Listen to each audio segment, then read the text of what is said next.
Good morning and happy Friday. This morning we will be looking at a chapter, well, not a whole chapter, but a paragraph in Matthew chapter 6.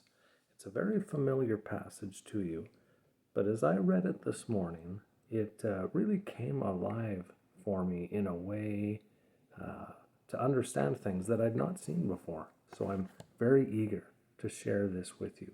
Matthew chapter 6, starting at verse 19.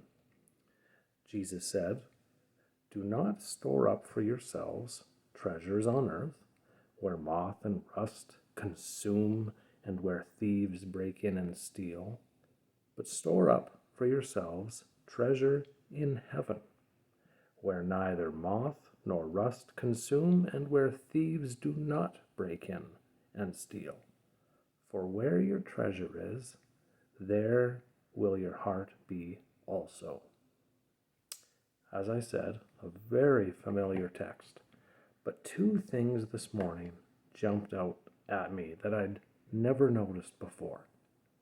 The first thing that I want you to observe is that you'll notice that it actually doesn't tell you to avoid pursuing the things of the earth. It doesn't say that earthly things are bad. Rather, exactly what it says, verse 19, it says, "Do not store up treasure on earth." So that's an important distinction. Now we know the scripture does elsewhere tell us about the kinds of things that we are to love and to pursue and to not. But here again, it speaks of not storing up on the earth. It doesn't say that the God-given things of creation are evil. It's talking about storage. So that's the first point. Earthly things, God-given things, are not necessarily bad.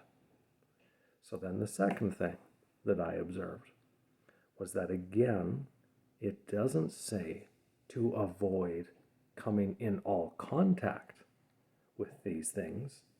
It doesn't say avoid seeking them. It doesn't say avoid having them. Rather, again, do not store up things on earth. So there's a difference between storing something up and consuming something. So for example, Jesus in the Lord's Prayer says, "Give us today our daily bread." Having that daily bread obviously isn't a bad thing, but is storing up a year's worth of it so that others go without, is that negative? Well, that just might be. So these two things, as I say, jumped out at me in a way that I'd never noticed. It doesn't say earthly things are bad, and he doesn't say never touch them.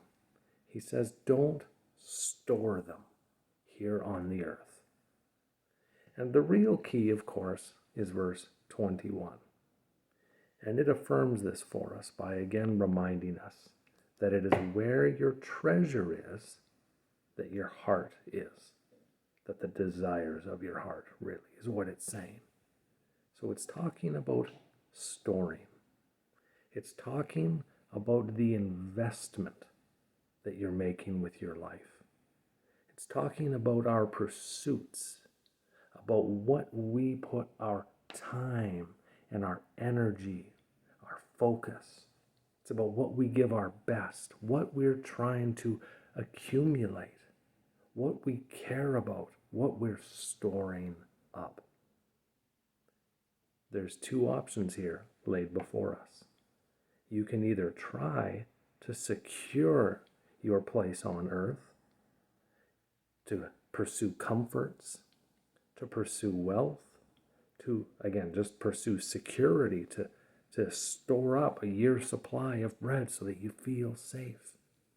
That's one type of treasure, thinking all about the world. Or you can pursue the things of God. You can store up treasure in heaven, meaning you can pursue the things that God would have us pursue. The kind of cares and concerns and investments that are for His sake, and for His name, for His glory, for His church, for His people, for the people of the world. Things that won't necessarily accumulate for you anything here on earth, but which God in heaven clearly sees. So again, on the one hand, we can rest assured that, boy, the things of the earth, they're not necessarily negative. Having them, having bread, having a warm house, a roof over our head, these aren't negative things. But the question is, where is our heart? What are we investing in? What kind of security are we concerned with? This morning and today and for the weekend, I would encourage us to think about our investments, our time, our treasure, our talents. What are we investing in? Think about the things of God and how we can pursue Him this day. As we do that, He will be with us. He'll go before us. Have a great weekend, and God bless.